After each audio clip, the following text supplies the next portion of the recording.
Hello.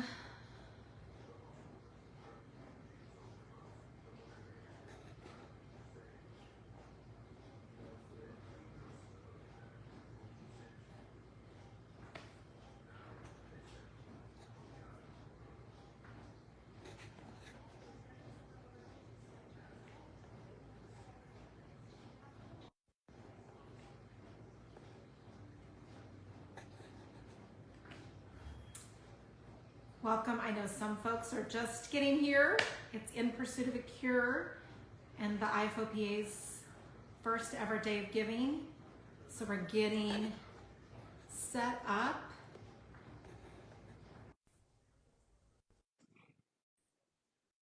It's been a super fun day so far. Hey, Carli.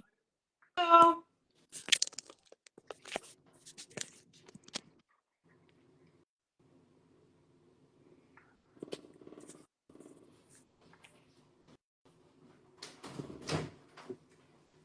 What am I supposed to do? Hi, Candice. Hey. Tiffany Williams, I see you're out there joining from Texas.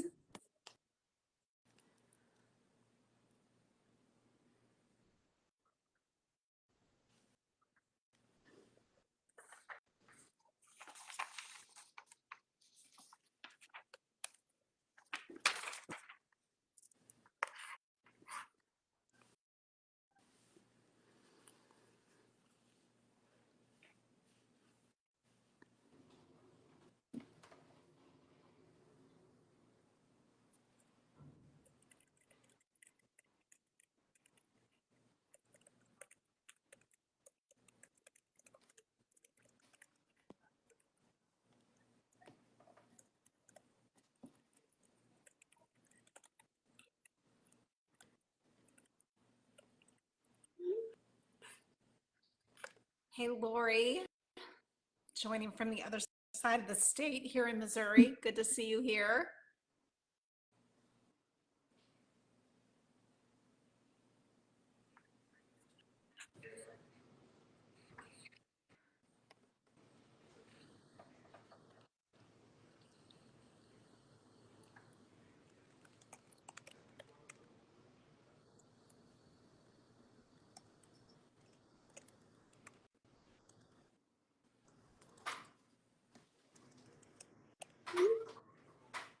Give it a few more minutes for folks to join.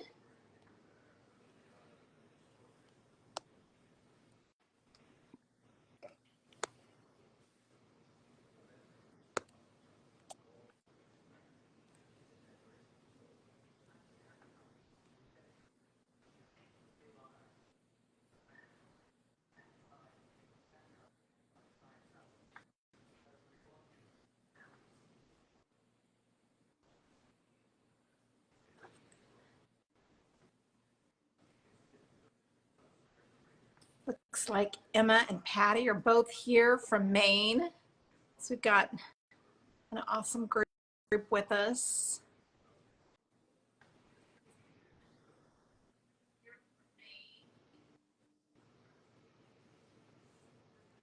Let's see here. There we go. Hi, Danie. Hey guys. Glad How's it going? on. Okay, Yeah. we'll give just another second for a few more people to join. It looks like a few more people are joining here. Looks like the Huslands are here from Florida. And Paola is also here with us. If you want, you can leave in the comments where you're joining from. That'd be fun to see.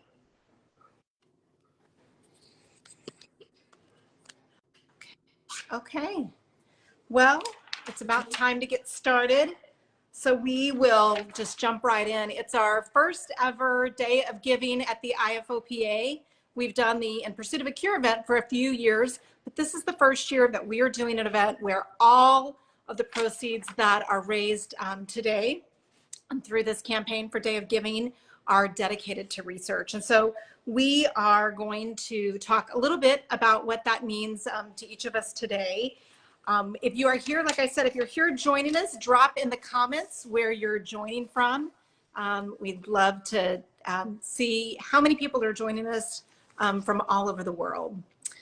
So we're going to get started. I'm going to jump in, and today we've got with us Carli, who is joining from St. Louis, and then we have Danie, who is joining from Colorado, from Denver, Colorado, I should say, from the Denver area, and then we have Candice, who is joining us. Is it best to say outside of Chattanooga, Tennessee? Is that the best way to say it, Candice? Okay, Yeah. that's what I thought.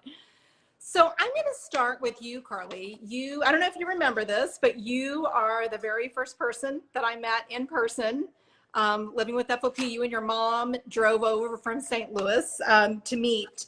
So in your lifetime, you have seen a gene discovered, you've seen the first natural history study, you've seen multiple clinical trials, you've participated in several of those things. And so I just wanted to ask you, like, what does it mean to you to see this evolution of research in relatively what's a short time? It's definitely not something exactly I thought I would see maybe in my lifetime, especially not by the time I reached my 20s. Yeah. So it's just incredible how far we've come and how far we will come. Yeah. And I even left off that there was a drug approved last year. It's not been approved all over the world, but there has been one drug approved, and some people are using that and finding that helpful.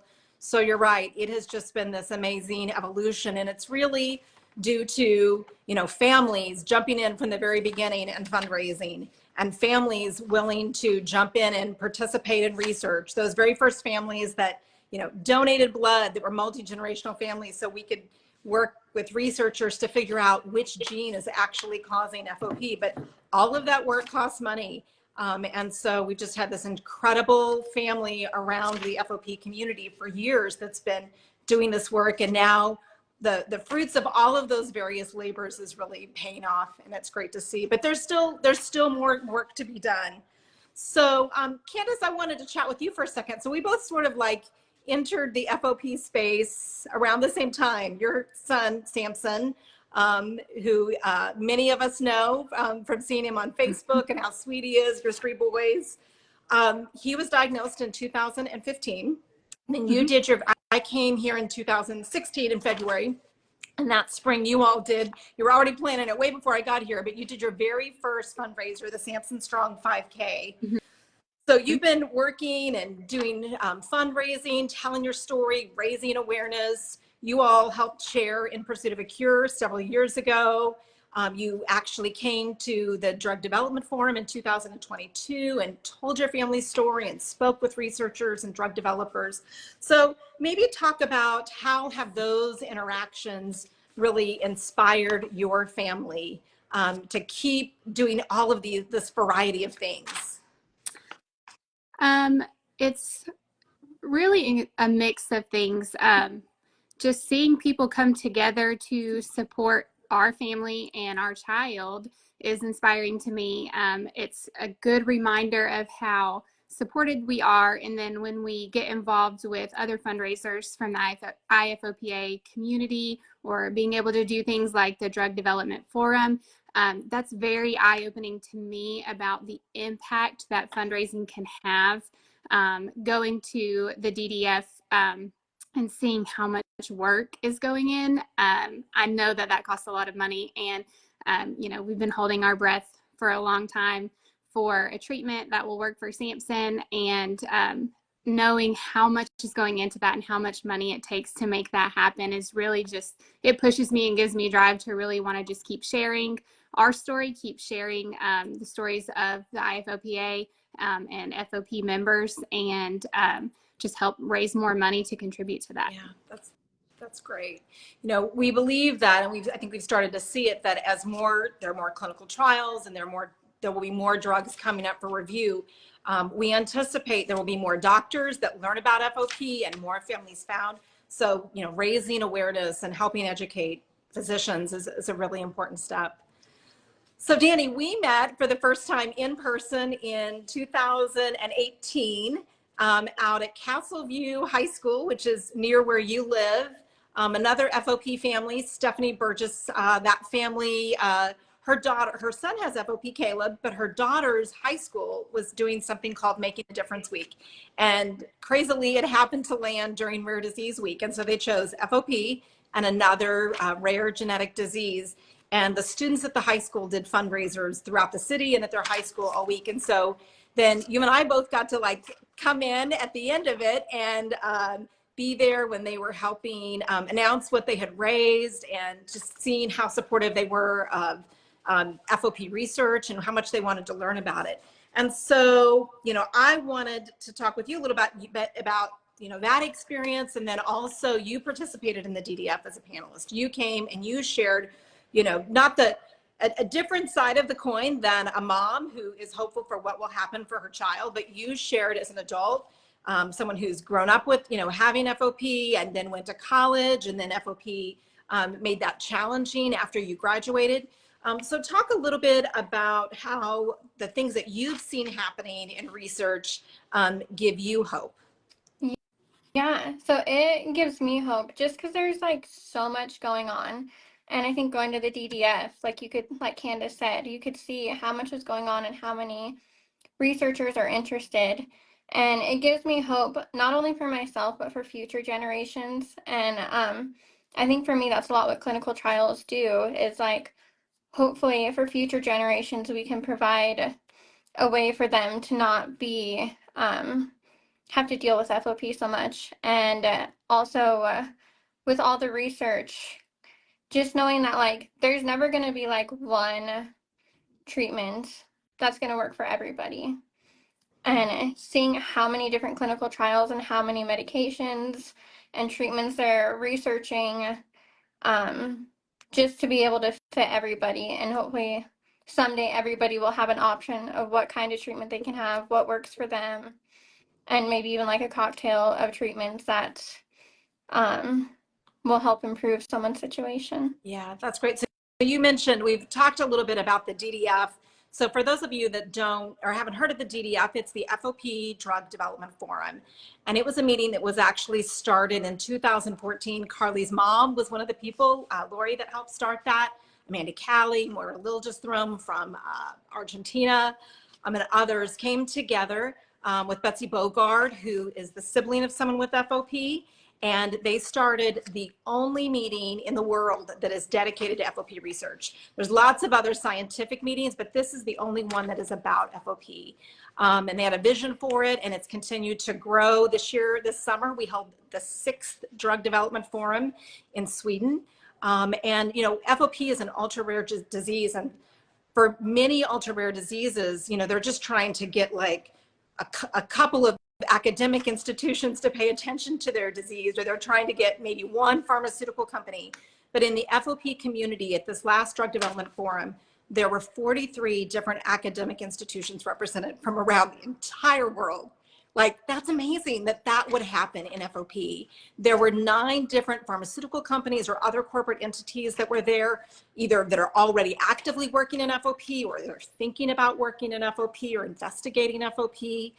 So it's just amazing that we have this incredible world of academic research and pharmaceutical company interest that's coming from around the world. And it's because the FOP community, you know, people like the 3 of you and others, especially that are, you know, watching today, are so engaged in learning about the research and contributing their story or contributing their data through the registry, and then, you know, making themselves available for clinical studies and trials. So I think, you know, one of the things I'd like to hear, you know, from you, Danie, if you want to start off talking about, you know, for you, what do you think life would be like without the challenges of FOP? Yeah, I mean, that's often something I think a lot of us probably think about. It would be totally different without FOP. And just being able to, and I think I talked in my video just about like the dreams you have to put on hold, or the things that you just know you can't do. Or I think the hardest part for me personally, and I'm sure for a lot of other people, is just the constant adjusting to a new limitation, or like holding your breath for what the next limitation might be. And as much as like I think which it'll sound silly to say. Like, I'm grateful for FOP, and I feel like it's given me a purpose and hopefully be able to like help the coming generations and like to be in this community. Like, I'm so grateful for it. But definitely, I think everybody always thinks like if I didn't have FOP, life would be a lot easier. Yeah, for sure. Carli, what about for you? I think it would look a lot different. I know, like, I'm living with my boyfriend and doing a lot of like the normal things, but my life is far from normal. I have to have someone help me do just about every task to get up out of a chair. So it would just be a lot more freeing to be able to do things on my terms instead of always doing things on other people's terms or even FOP's terms, because like Danie said, you're always waiting for the next shoe to drop. You never know what your next limitation is, and you know you're going to adapt to it, but the constant worry and having to adapt is more annoying than anything FOP could throw your way. Yeah, yeah. Yeah, that's, I think, what is one of the things I've found so amazing about each person that I've met with FOP, just especially for the adults, just the selflessness of their willingness to participate in whether it's filling out the registry surveys or participating in some other survey or clinical trial. Is just the selflessness that, their goal is to be able to help future generations. And, your family has stepped into that now too, with Samson, Candice. And so, what is your vision for, what you hope for life for your future generations and for Samson too? The biggest thing for us, for Samson and other kids who have come and will come behind us, and even adults who are kind of walking the line of independence. I really want Samson to be able to experience a life of independence where he doesn't need help with all of these things. And I know Carli and Danie, you guys know what that's like to have to rely on others to help you for everything or some things or even just a couple of things. That is so hard to always have to ask for help and to need help all the time. That's not something I ever want him to be ashamed of having to do. But there is nothing like, as you grow up, being able to do things on your own, move out, drive a car, get a job, even just simple things for us right now. He's struggling with not being able to play sports like his brothers do. So, which is something he's never voiced before until recently in the last year, is how much he would like to be able to play football or something like that. So, just independence is my biggest hope for Samson and everyone in the FOP community. The gifts that come in to help fund research, to study the disease more, to develop these drugs, to hold research symposiums, to do all of these things, to continue to investigate gene therapy. The ultimate goal is, more treatments. I think, to your point, Danie, more treatments. One treatment isn't enough. More treatments, and hopefully we, one day a cure, so that we can gift independence to everyone that's facing a life with FOP. So it's been pretty incredible to watch. I mean, we've seen gifts coming in from around the world. So, there's definitely a culture of giving and philanthropy in the United States. And so we see lots of gifts come from the United States, but we've seen gifts today and this week from Canada and Greece and Italy, from individuals living all over the world, from Denmark and the UK. And so what does it mean? What does it mean to you, Candice, to watch these gifts or hear about these gifts that are coming in from all over the world? It just makes me so grateful that people care that much, even people who aren't necessarily connected to any one individual that has FOP, people who just hear about it, read about it, watch videos like what we're doing now. I think that the members of the FOP community and the way that they have chosen to do life and still try to do everything that they can and try to live their dreams and all of that stuff, I think that's so inspiring to others. And so when people see that, they see what they're giving to, it's just very touching to me. I'm super grateful. So to anyone who has given past or now, thank you so much. We appreciate it. Carli, what about for you? It's just so inspiring to see how many people care about our future and our independence. Like we've said, it's going to be a cocktail of things, and surgeries and different things that are going to be able to help us live a more independent life, which I think is really important. And we couldn't get there without the donations that are coming in. And Danie, what about for you? Yeah, it's just really touching to see how many people care. And I think it goes to show that even though it's worldwide and everyone's so spread out, just how close the community is and how much everybody cares so much. And yeah, just that hope it shows. Yeah. We see gifts coming from people living with FOP, from their parents, from aunts and uncles, grandparents, friends, coworkers. It's just really incredible the way that this community comes together to support the research that we hope will develop more treatments for FOP and then one day a cure.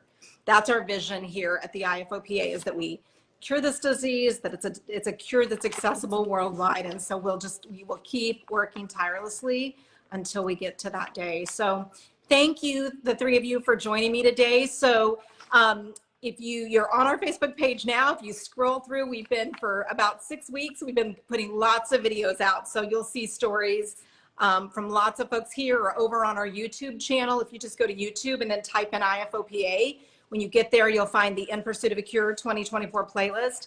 There's some amazing videos there from people living with FOP, from parents, and also from doctors that are caring for people with FOP, as well as some of the researchers who have been the recipients of the funds that you've provided. So I hope that you'll take a moment to check that out. We do have a special match today. So we started this campaign with a $50,000 match, and the community blew it out of the water, and that match was met last week. So we went to another donor and they said, yes, I'd love to help. So we have an additional $20,000 match today. So gifts from noon to 4 p.m. Eastern time up to $20,000 will be matched. So it's a great time to make your support of research and your support of independence go twice as far. So we hope that you'll jump on. You can make those gifts at ifopa.org/cure FOP 2024. Or if you just hit the landing page, you'll see a big box at the top of the page where you can make your gift. We are just so grateful, and we'll be, counting donations, but we'll be making an announcement to the community about how much has been raised. So I know everyone's excited to hear about that. One other thing that I'll just mention is that today we posted a special video from Kyle Wallace. Kyle is an FOP dad. He's also a scientist, not a scientist working in FOP, but he's a scientist. And he sits on the IFOPA's research committee. So he did a special video today that you'll see on our Facebook page or on the YouTube channel, where he gives some highlights of the variety of things that your funding is providing in the area of research, the things that you're making possible. So I hope you'll take a second to watch that. And he's even got a link on the end where you can, if you really want to dive into it, where you can learn more. So thank you each for being with us today. Thank you for always being willing to share about your experience, to share about your hope for the future, and why it is so special when people come in and give to support research so that we can find more treatments and a cure. So thanks so much for being with us today. Thank you for all of us, those that are with us watching from around the world. And stay tuned for updates so we can give you the final number soon. Take care. Thank you. Bye. Bye.